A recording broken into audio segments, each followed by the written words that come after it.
په دې لومړۍ ورځ باندې علماء کرام راغلي دي، ډېرې نجونې، هلکان، ځوانان، پیغلې دا ګډ راغلي دي او زما آرټ یې وستایلې، آرټ یې وکتلې، ډېر خوند یې ورکړ.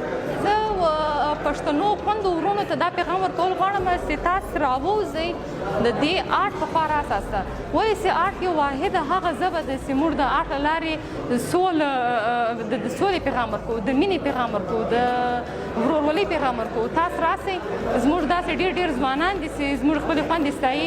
زما تر څنګ داسې نن ډېر ځوانان ودرېدل، زه یې وایستلم، ما ته ډېر خوند راکوي چې نن سبا داسې ځوانان، داسې وروڼه موږ لرو چې د خویندو تر څنګ ولاړ دي.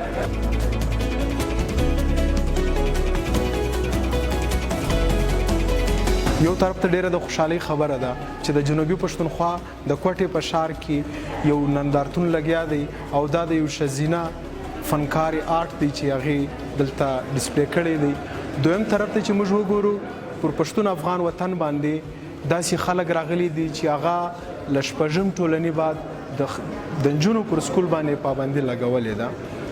له بده مرغه دا آرټ خاص کر چې دا دی او که دا دی دا ګډ له یو بل سره تړلي دي. دا زموږ د ښځینه، زموږ د ښځو موجوده حالات ډیپیکشن کوي، د هغوی تصویر موږ ته راښکاره کوي چې هغه څنګه تصویر وي.